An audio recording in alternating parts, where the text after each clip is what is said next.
আসসালামু আলাইকুম। সবাই কেমন আছেন? আশা করি ভালো আছেন। আলহামদুলিল্লাহ আমিও ভালোই আছি, কিন্তু একটু অসুস্থ আছি। অসুস্থ নিয়েই আজকে খালার সাথে শাক তুলতে চলে যাচ্ছি। না আজকাল নিরায় নাই,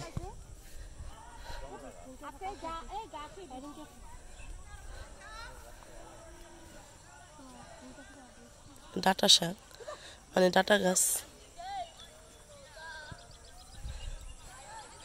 আর এদিকটা দইঞ্চা গাছ বুনছে, ওখানে বাচ্চারা খেলাধুলা করতেছে। তো এখন যাচ্ছি পাট শাক তুলতে।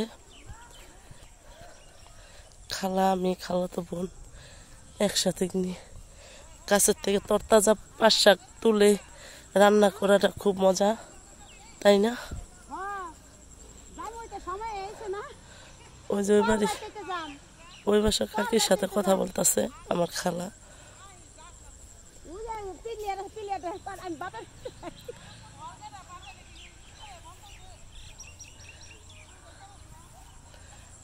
আচ্ছা চল, কই শাক কই?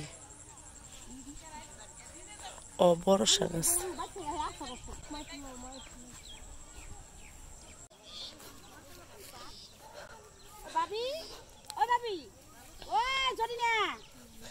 ভাবি কইছে শুনছ না, জরিনা কইলাম এই যে বাবুটাকে উঠাও। কমেন্ট ভেঙে দামের টাকা দাও। এত বাচ্চা নিয়ে আসছে শাক তুলতে। এই যে শাকের পাতা একটা একটা করে নিয়ে যাব। পাট শাক কে কে এইভাবে তুলে খাইছেন অবশ্যই কমেন্টে জানাবেন। আমার কাছে এই পাট শাকটা খুব মজা লাগে, এটা মিষ্টি পাট শাক। আর একটা আছে তেতো,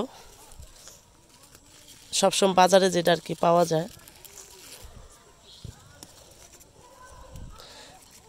তা যাই হোক, আমরা এখন শাক পাতা তুলতে থাকি।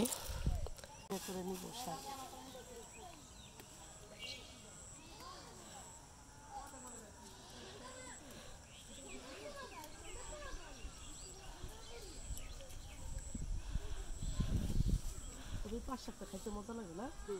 তোমার ওই নিরান্না পাট শাকের থেকে বাজারে যে বিক্রি করে সেই পাট শাকের থেকে এই পাট শাকটা খেতে ভালো। লেতা লেতা হইব না আর কি, ঝরঝরা থাকবে, খাইতে মজা। আমরা কত খাইছি এই পাট শাক, অনেক বছর পর আসলাম পাট শাক তুলতে। বছর পর।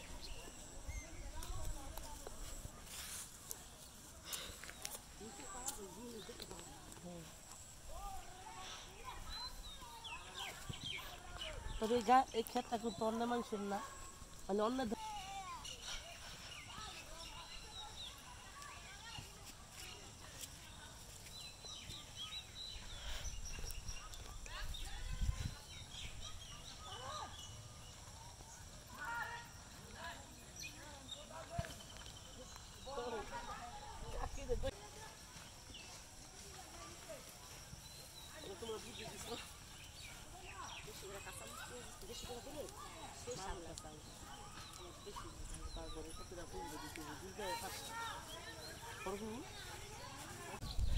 এই তো আমাদের শাক তোলা শেষ। আর এটা হলো ডাটা ক্ষেত। এই যে শাক তুলে নিয়ে আসলাম। এখন যাই গে, আমি তুই তোর বাসায় যা, আমি আমার বাসায় যাই। আচ্ছা চলে যাই। সবাই ভালো থাকবেন, সুস্থ থাকবেন। আমি ভিডিওটি পর্যন্ত। আল্লাহ হাফেজ। ওই তো কাকা ঘাস কাটতেছে।